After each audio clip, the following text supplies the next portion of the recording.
Bonjour tout le monde et merci d'être là pour notre 4e podcast d'Ingénieurs sans frontières. Je suis Elliot, capitaine d'Ingénieurs sans frontières à l'ETS, étudiant au doctorat en génie logiciel. Et je suis aujourd'hui accompagné de Djibril, autre étudiant membre d'Ingénieurs sans frontières et étudiant à la maîtrise en gestion de projet de la construction. Et on a l'honneur et la chance de recevoir Monsieur Jimmy Edwins Eli, qui est entre autres président d'FDS and Friends, dont on va parler juste après. Bonjour Jimmy, comment vas-tu? Oui, ça va. Bonjour Elliot, bonjour Djibril, merci de m'accueillir. Bonjour et bienvenue. C'est un grand honneur pour nous, merci beaucoup. Écoute, pour les personnes là, qui ne te connaîtraient pas trop, on va d'abord essayer d'un peu de présenter ton parcours, d'où est-ce que tu viens, ton parcours scolaire, ta profession, tout ce que tu veux me dire sur toi qui pourrait être intéressant. Merci, Jimmy Edwin Eli. Donc, je suis né en Haïti, à Port-au-Prince. Haïti, vous savez, c'est la première république noire du monde. Donc, nos ancêtres on travaille très fort. Donc j'ai un parcours de combattant. Donc, en fait, cela fait 15 ans que je suis au Québec. Je vis au Québec et j'ai étudié le génie civil à la faculté de sciences de l'Université d'État d'Haïti. Et au Québec, j'ai poursuivi mes études en gestion de projet, d'ingénierie. C'est là que j'ai pris contact avec le génie canadien. Et ensuite, je siège sur 2 conseils d'administration, donc à titre de président de FDS and Friends et ensuite la fondation Saint-Martial. Donc, c'est une fondation qui s'occupe de l'éducation, qui donne des bourses aux étudiants d'origine haïtienne au Québec. Concrètement, qu'est-ce que je fais à titre professionnel? Donc, comme je disais tantôt, je suis ingénieur et puis je travaille au bureau de projet de la Commission scolaire de Montréal. Donc, là, je m'occupe de la gestion de portefeuille de projets, gestion stratégique, je dirais. Donc, je fais la programmation des projets de construction et également le suivi de ces projets. Donc, je suis quelqu'un qui aime partager mes expériences et mes compétences pour pouvoir inspirer et accompagner d'autres personnes dans le domaine du génie. C'est pourquoi je suis ambassadeur de la profession à l'Ordre des ingénieurs du Québec. Super. Merci beaucoup pour cette présentation. Un sacré parcours, comme on peut le voir. Merci. C'est aussi ce qui nous a plu là, pour t'inviter à venir discuter avec toi. Je pense qu'on va apprendre beaucoup de choses là, pendant cet entretien. Oui, d'accord. On va rebondir parce que lors de votre présentation, vous avez parlé du parcours scolaire et universitaire. Aujourd'hui, vous êtes là en tant que président de l'association des anciens et amis de la faculté des sciences de Haïti. On va revenir un peu sur cette faculté des sciences aujourd'hui. Est-ce que vous pouvez nous faire une présentation de cette faculté des sciences et ce qui se fait exactement là-bas pour nos auditeurs? Merci. La faculté des sciences de l'Université d'État d'Haïti, c'est une institution centenaire qui a formé des ingénieurs et beaucoup de scientifiques dans le pays. Donc, toute l'administration publique, les postes de direction sont occupés par des anciens de la faculté des sciences. C'est une institution prestigieuse dans le pays. Et l'accès à cette faculté donc, se fait par concours. Au concours, il y a tous les élèves qui terminent le secondaire de tout le pays. Là, ils vont composer pour accéder à la faculté des sciences. Donc, c'est un concours qui est très sélectif. Et je dirais la formation, il y a beaucoup de rigueur. Donc, je pense que cette faculté a marqué mon passage dans le domaine. Super. Ouais, une belle faculté, comme on a vu, avec beaucoup de liens. On va en parler juste après. Et cette envie un peu associative, là, tu es président de FDS and Friends. Est-ce que tu l'as déjà fait pendant ton parcours plus scolaire à la faculté des sciences d'Haïti, peut-être à l'ETS? Est-ce que tu as des associations ou non? Oui, j'ai pas trop de souvenirs d'être impliqué au niveau de l'association des étudiants. Non, j'ai pas de souvenirs. Mon parcours associatif, et je l'ai commencé à l'ETS pratiquement, donc au niveau du comité des cycles supérieurs, où j'étais le représentant des étudiants à la maîtrise, donc pour la section génie de la construction. Donc, c'est l'essentiel. On faisait des activités d'intégration, des activités de réseautage. Donc, l'ensemble, c'est à travers cette association-là que j'ai commencé mon parcours associatif. Super. D'accord. On va rebondir un peu sur le parcours associatif. puisque, vous savez, les étudiants en génie, ils se disent un peu trop occupés pour être dans des associations et tout. Aujourd'hui, comment vous avez vécu en tant qu'étudiant en génie à l'ETS? Est-ce que la charge de travail et l'implication dans l'association, est-ce que les deux allaient ensemble? Est-ce que vous pensez que peut-être que même niveau baccalauréat, au niveau de la faculté des sciences, vous pouvez être beaucoup plus impliqué? Oui, ça n'a pas été facile, je dirais, parce que il faut trouver du temps pour les études et du temps pour planifier les activités associatives. Donc, moi, je dirais que, étant donné que je poursuivais mes études, donc j'ai eu la chance de donner mes idées 2 fois, peut-être par semaine, à travers des rencontres. Là, ça prenait 1 heure. Donc, c'était, je dirais, une planification rigoureuse et ça prenait aussi une envie de la cause, de partager une cause, de s'investir dans une cause. Donc, si tu n'as pas la motivation de donner de ton temps ou bien de s'impliquer dans une activité, donc c'est sûr que tu vas pas, comment je pourrais dire, tu vas pas t'impliquer. Donc, il n'y avait pas beaucoup de monde à s'impliquer aussi pendant cette période. Je sais que l'expérience a été positive. Donc, j'ai pu tisser un réseau de liens à travers l'association, le comité des cycles supérieurs de l'ETS ici, et ça a permis, comment je pourrais dire, d'avancer plus dans le domaine. Mhm. Ouais, on voit que tu parles beaucoup là même de ce que tu disais de réseautage, d'intégration. C'est vraiment quelque chose de très important, même dans le domaine de l'ingénierie où des fois on peut avoir cette image, on est ingénieur, on va juste faire, peu importe dans quel domaine, le travail, le projet sur lequel on est, mais c'est très important d'avoir un réseau et aussi d'aider peut-être à l'intégration. Toi, ça fait 15 ans que tu es au Québec. Est-ce que cette intégration, elle a été facile et pourquoi? Ou est-ce qu'elle a été compliquée et pourquoi aussi? Comment tu l'as vécu toi personnellement? Je dirais l'intégration en général, c'est un processus complexe. Je sais pas, pour la majorité des immigrants au Québec, ça n'a pas été facile.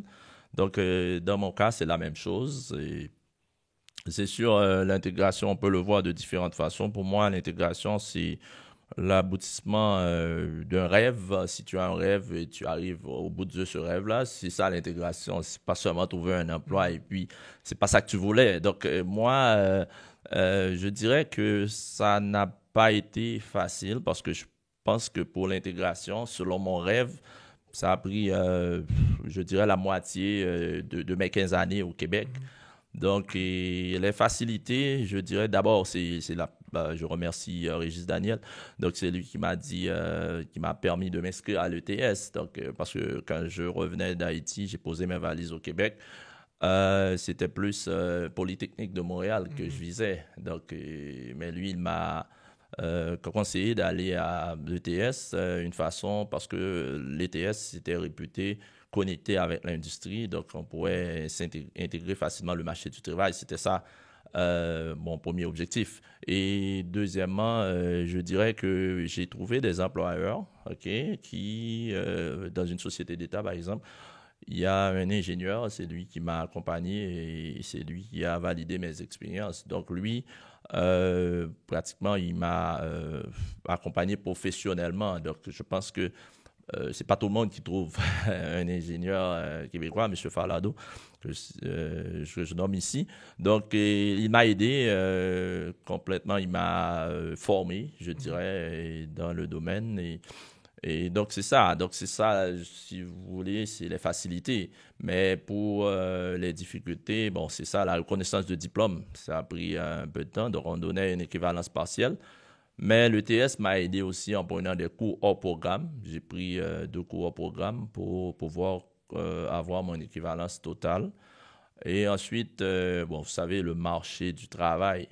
Le marché du travail, c'est pas facile pour les immigrants. Je vais vous donner des statistiques de l'Ordre des ingénieurs en 2021. Donc, c'est une étude qui est réalisée pour l'Ordre des ingénieurs par la firme Aviseo. Donc, on disait que 12,5% des gens qui ont un diplôme hors Canada. Donc, ces gens-là font partie de l'ordre. 12,5% parmi tous les ingénieurs, je dirais 1 sur 12. Ce n'est pas beaucoup, là, parce qu'il y a beaucoup d'immigrants qui viennent avec des diplômes. Donc, ils sont membres de l'ordre, ils ont un diplôme de l'étranger. Mais également, ce qui n'est pas dit aussi, c'est que est-ce qu'ils travaillent vraiment sur le domaine dans les 12%? On ne sait pas combien ils travaillent, mais ils peuvent maintenir leur adhésion à l'ordre, mais ne pas travailler dans le domaine. Donc, tout ça pour vous dire que c'est un processus long et difficile, mais ce qui est important, c'est la persévérance. C'est la persévérance parce que le problème, c'est que quand on arrive de l'étranger, donc la reconnaissance de diplôme, je l'ai dit tantôt, c'est pas facile. Donc, tu commences à envoyer des CV et puis il n'y a pas de réponse. Le taux de réponse est faible. Donc, tu te décourages, tu changes de rêve. Donc, est-ce qu'on peut dire que quelqu'un qui a changé de rêve, est-ce qu'il est intégré totalement? Donc, ça dépend du rêve. Mais moi, je pense que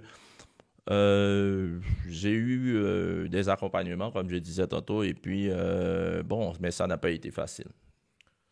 Ah ben, justement, là, dans le parcours d'intégration dont tu parles, tu cites beaucoup de noms de personnes qui t'ont aidé, donc on voit vraiment que c'est important d'avoir quelqu'un qui t'aide, de faire tout seul, ça va être déjà là, tu l'as dit, ça a pris beaucoup de temps, mais au moins, tu as eu un peu d'aide. Et notamment, c'est quelque chose que vous faites avec FDS and Friends, dont on va commencer à parler. Donc, Djibril, si tu as peut-être des questions sur FDS and Friends à poser. D'accord. Déjà, moi, je salue l'initiative d'avoir une telle organisation ici, parce que je sais que c'est beaucoup plus compliqué en tant qu'immigrant. Je l'ai vécu ici, parce que tu viens, tu perds de repères et tout. Vous avez la chance, vous avez eu la chance et l'intelligence d'organiser, d'avoir des gens pour permettre aux nouveaux arrivants de s'intégrer, peut-être. Vous avez tantôt dit que le métier d'ingénieur ici, c'est un métier protégé. Donc, tu viens avec ton expérience, avec tout ce que tu as et tu n'arrives pas à intégrer le domaine. Alors, actuellement, qu'est-ce qui est à la base de ce lien entre les anciens étudiants de la faculté des sciences de Haïti? Ben, je dirais c'est l'institution, la faculté des sciences, le vécu à la faculté des sciences. Le réseautage, là, je dirais, ça a commencé depuis là-bas, depuis en Haïti, là. Donc, pour trouver ton premier emploi, donc il faut des connaissances, il faut un réseau. Donc, et dès lors, donc la faculté nous a aidés. Il y a des professeurs qui nous ont aidés, il y a des anciens qui nous ont aidés. Donc, tout ça, tout ce vécu-là fait en sorte que lorsque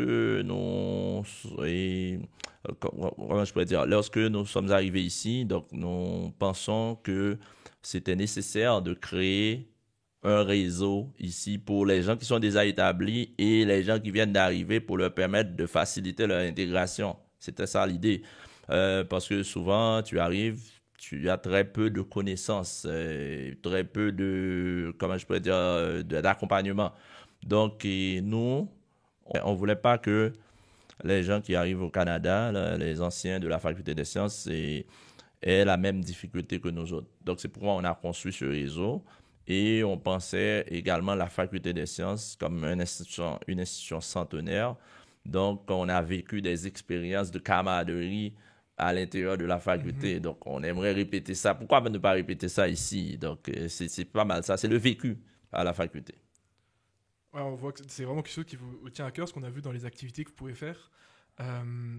Mais c'est quoi les activités maintenant, pour parler plus à des personnes peut-être qui ne connaissaient pas FDS and Friends, qui viennent à la faculté des sciences? Qu'est-ce que vous faites peut-être ces dernières années, chaque année Ben, la faculté de FDS and Friends, c'est une association, je dirais, qui regroupe les anciens de la faculté des sciences résidant au Canada, anciens et amis aussi de la faculté des sciences résidant au Canada. Ce qu'on cherche à faire, c'est d'abord l'entraide, le réseautage et également la mise en commun pour faciliter le développement socio-économique de nos membres. C'est ça qu'on cherche à faire aussi, parce que la communauté noire, ils ont eu la difficulté à avoir accès au financement d'entreprises. Donc, si on se met en commun, c'est plus facile de créer une entreprise. Donc, c'est ça qu'on cherche à faire, c'est notre mission. Bon, pour cela, qu'est-ce qu'on a déjà réalisé, si tu veux? Donc, on a un pôle développement, un pôle d'investissement. Un pôle d'investissement, là, tu peux trouver des mentors, des gens qui ont déjà créé des entreprises au pays. Donc, ils vont te coacher également. Et on a déjà mis sur pied une entreprise en gestion immobilière, qui s'occupe des achats en immobilier. Donc, il y a déjà un conseil d'administration et une société de gestion. Donc, c'est ça. Et il y a d'autres projets qui s'en viennent au niveau de ce pôle. Et puis, au niveau de social, je dirais qu'on est connecté avec notre alma mater, la faculté des sciences. Et donc, qu'est-ce qu'on fait? On a organisé des collectes de fonds pour supporter la faculté dans ses projets.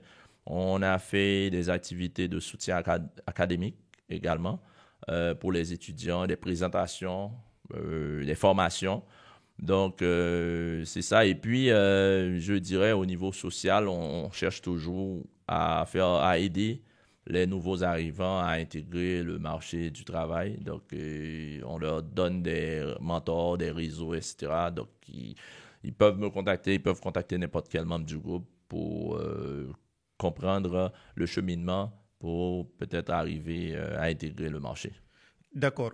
Dans l'aide à l'intégration, comme vous l'aviez tantôt signalé tout à l'heure, est-ce que votre association aujourd'hui est en train de faire des démarches pour que l'équivalence de diplôme soit plus facile pour les gens qui viennent de la faculté des sciences? Est-ce que vous avez pris contact, par exemple, avec l'Ordre des ingénieurs ici et le gouvernement du Québec pour pouvoir faciliter la reconnaissance des diplômés des acquis?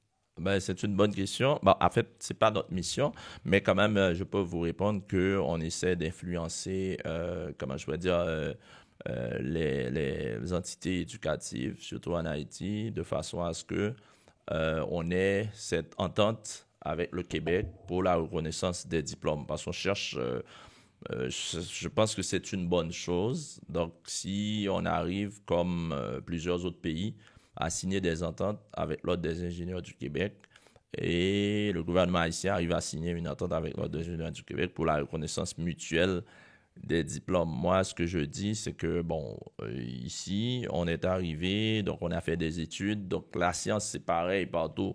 Donc, ça veut dire, c'est sûr qu'on peut prendre des cours pour s'améliorer, mais cette reconnaissance pourrait se faire. On pourrait regarder les équivalences là et proposer, améliorer, comment je pourrais dire, les cours et donner le minimum qui manque. Donc, au niveau de l'association, qu'est-ce qu'on essaie de faire, nous autres? On essaie, et plus ou moins, d'être connectés à l'Ordre des ingénieurs, essayer de trouver des membres de l'Ordre pour essayer de faire des présentations aux membres et nous autres, nous impliquer beaucoup plus à l'Ordre des ingénieurs pour essayer de faire entendre plus ou moins cette voix-là qui dit que oui, et c'est sûr que on peut, les gens qui sont diplômés à l'extérieur, le parcours, le temps de parcours, le chemin est trop long.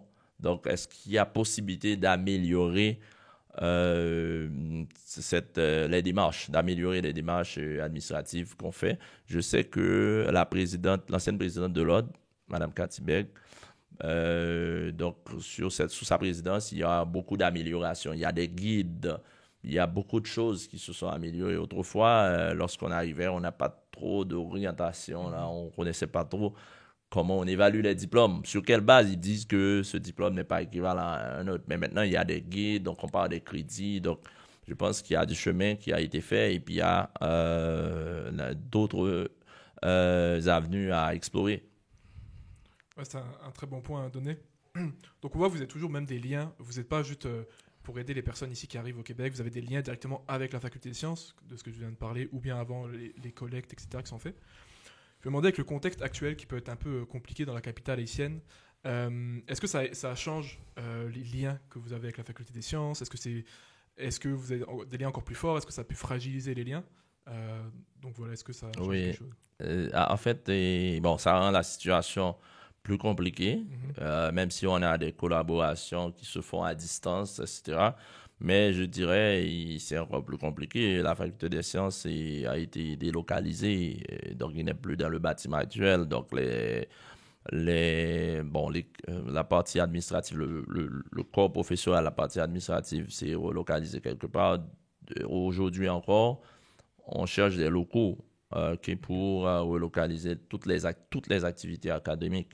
Donc, je pense que la situation actuelle est compliquée et ça a des impacts sur notre collaboration avec la faculté, mais on s'adapte.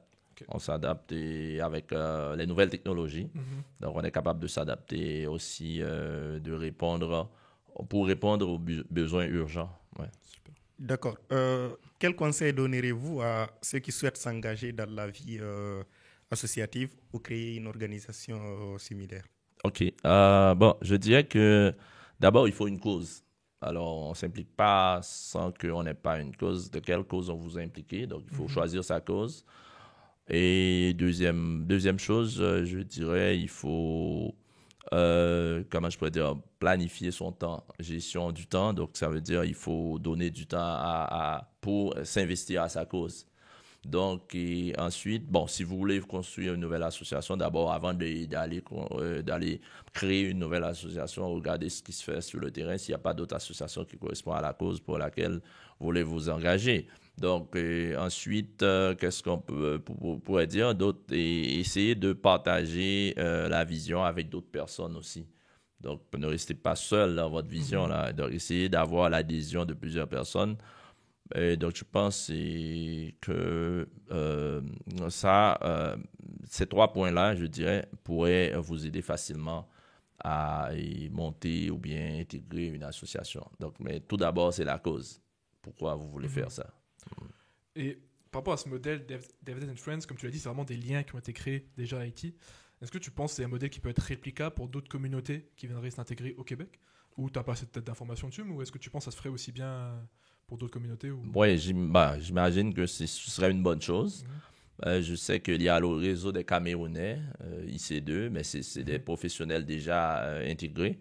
Mais je pense que c'est une bonne chose si les autres communautés se réunissent parce que ça permet aux membres d'avancer plus rapidement. Ça, c'est ça, parce que si je sais que tu viens d'un autre pays, mais tu n'as pas trop de réseau de contacts pour pouvoir t'intégrer. Donc, ça te permettra de gagner en réseautage, là, et ça, c'est important, j'insiste là-dessus. Donc, ce serait une bonne chose. Je pense qu'il y en a qui existent, peut-être qu'ils ne sont pas formels, parce que nous, on a commencé avec un groupe WhatsApp. Des membres se réunissaient, disons, à partir d'un message du groupe WhatsApp. Donc, c'était informel. Hein. Et puis, je dirais, à cette époque, le WhatsApp était en vogue. Donc, on faisait des groupes, il y avait des groupes. Donc, et au fur et à mesure, on a réfléchi, on s'est dit que, il faudrait structurer de façon formelle cette institution, donc devenir une institution. Et puis, c'est là qu'on a commencé. Donc, je pense que les immigrants ont intérêt à s'associer, à s'organiser mieux pour intégrer mieux la société d'accueil. Avant d'entamer la dernière phrase, moi, je voudrais vous demander, parce que j'ai eu des amis haïtiens, mais ils ne sont pas forcément passés par la faculté des sciences, mais qui sont tout de même ici à l'ETS, qui ont fait des études d'ingénierie. Est-ce que vous, dans le temps, vous prévoyez d'avoir un cadre plus global au lieu de la faculté des sciences, peut-être que de tous ceux qui ont fait le génie ou de tous les ressortissants de Haïti qui sont dans le milieu universitaire ici? C'est une bonne idée. On a déjà élargi avec FDS et amis. On prend des amis aussi. Donc, ils peuvent être des amis de la faculté des sciences. Ce que je dis amis, des gens qu'on a côtoyés professionnellement. Donc, ils peuvent se joindre à nous. Mais c'est sûr qu'il y a d'autres organismes qui regroupent des professionnels de toutes les catégories, là, des ingénieurs. Il y a l'association des ingénieurs haïtiano-canadiens. Donc, l'association des ingénieurs haïtiano-canadiens, donc c'est plus large que ça, mais de toute façon, on l'a noté et puis on pense que dans le futur, pourquoi pas, on a une grande association qui regroupe tout le monde. Mais d'ailleurs, on n'a pas demandé, ça a été fondé en quelle année, FDS and Friends? OK, bon. FDS and Friends, et je dirais, ça a commencé avec le groupe WhatsApp en 2016. 2016, ok. Mais l'association, en termes d'enregistrement, c'est en 2020. Ça fait 5 ans. Ok. Ouais, donc il y a encore beaucoup d'espace pour grandir, etc., évoluer, Tout- voir comment ça se passe. Tout à fait. C'est vraiment super. Actuellement, vous êtes combien En termes de membres, hein, sur le groupe WhatsApp d'abord, c'est là le bassin pour recruter des membres actifs. Donc, le bassin est à 160 et plus. Je n'ai pas le chiffre exact en tête. Et puis, pour les membres actifs, on est 80 membres actifs. Super. D'accord. On sait que ici, quand les gens viennent, ils sont souvent obligés de jumeler études-emploi, ce qui va peut-être être un peu difficile pour rassembler les gens, les mobiliser du point de vue trouver du temps pour l'association et tout. Quels sont les projets phares? Qu'est-ce que vous faites pour vraiment attirer les gens pour être actifs dans Oui. l'association? Par exemple, je dirais que le projet d'investissement pour ceux qui veulent faire du business, là. Donc, ça, c'est un espace. Le pôle d'investissement, c'est un espace. Tous ceux qui veulent faire du business, ils sont intéressés parce qu'il y a des gens qui arrivent, ils viennent avec un capital aussi, ils veulent faire du business. Ça, c'est un espace pour eux autres.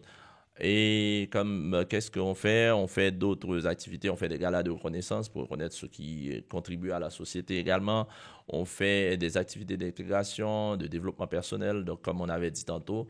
Donc, c'est pas mal ces activités qui attirent les gens. Donc, c'est parce que un immigrant qui arrive ici au Canada, au Québec, lui, il cherche à s'intégrer, lui, il cherche à reproduire le modèle qui était, s'il travaille en Haïti dans un domaine, il veut travailler dans ce même domaine ici. Mais donc, nous, qu'est-ce qu'on lui dit? Si tu veux faire ça, il faut faire ça, ça, ça, ça. Donc, on leur donne le chemin.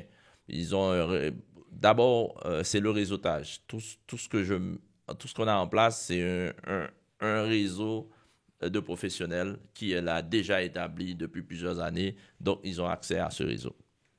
Ouais, exactement, et on l'a vu dans ton parcours que ça aide beaucoup d'avoir un réseau, et là vous facilitez vraiment ce réseau avec des personnes qui ont déjà vécu, etc. D'ailleurs, pour toutes les activités, vous avez un site web qui est très bien fait, donc j'invite tout le monde à le visiter, FDS and Friends. Merci. Ou peut-être te contacter s'il y a des informations. Merci. Est-ce que, justement, en revenant sur ton parcours, est-ce que tu aurais des conseils à donner à des étudiants ou des professionnels, des personnes qui pourraient peut-être suivre ton parcours, peut-être même le faciliter s'ils se reconnaissent dans ton parcours? Est-ce que tu aurais des conseils pour ces personnes-là? Bon, oui, 3 conseils. Première chose, je dirais que il faut croire en ses forces. Donc, ça veut dire c'est important parce que si tu ne crois pas en toi-même, tu ne vas pas persévérer. Donc, il faut croire que tu peux réussir. Donc, si tu envoies un CV, ça ne marche pas. Donc, il faut continuer à chercher. C'est ça. Deuxièmement, tisser des liens. Le réseautage, c'est important. Donc, le réseautage permet d'avancer vite. Donc, tisser des liens. Donc, participer aux activités de réseautage, soit à travers l'ETS ou bien à travers les différentes facultés. Ou bien des journées carrière, ou bien n'importe quelle journée, là, participer à des activités pour pouvoir tisser des liens. Et troisièmement, formez-vous, là. Formez-vous parce que la formation, c'est bien important pour développer des compétences et le monde, ça change rapidement. Donc, il faut vous former. N'hésitez pas à vous former, c'est important. Super. Bah, écoute, merci beaucoup pour ton temps. Merci Djibril également. Oui. Donc encore une fois, j'invite tout le monde à se renseigner sur FDS and Friends. C'est vraiment une belle station. On a eu des contacts, plusieurs. Donc merci beaucoup, monsieur Jimmy Edunelli. Merci Elliot et merci Djibril. C'est un plaisir pour moi. Ça a été un plaisir pour moi de participer à ce podcast. Super, merci. Et merci à tout le monde qui nous a écouté. On se retrouve pour un prochain épisode. Au revoir tout le monde. Bye.